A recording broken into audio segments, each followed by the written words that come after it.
دیکھو پردے میں بلا کر مل بھی لیا اور پردہ بھی رہا،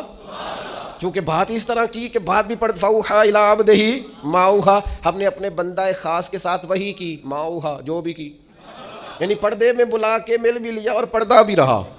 سبحان اللہ۔ وَرَفَعَ بَعْضَهُمْ درجات، ہم نے بعض کو درجوں میں، سب کو پتہ ہے کس کو فضیلت ملی۔ اللہ نے ہمارے رسول پاک کو بڑی عظمتیں عطا فرمائی،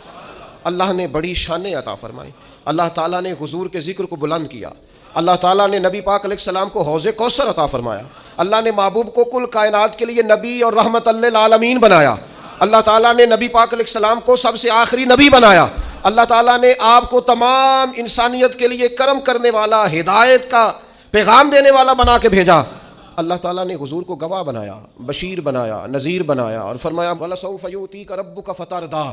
آپ کا رب آپ کی رضا چاہتا ہے۔ اللہ نے حضور کو قرآن دیا، اللہ نے محبوب کو صدیق اکبر دیے، عمر فاروق دیے، عثمان غنی دیے، مولا علی دیے، حسنین کریمین عطا فرمائے، یہ سارے اللہ تعالیٰ نے اپنے محبوب علیہ الصلوۃ والسلام کی خدمت کے لیے، غلامی کے لیے عطا کیے۔ اللہ تعالیٰ نے رسول پاک کے دین کو پچھلے تمام دینوں کا ناسخ بنایا، اب کسی دین پر عمل نہیں ہوگا، قیامت تک سکہ مدینے والے رسول کا چلے گا۔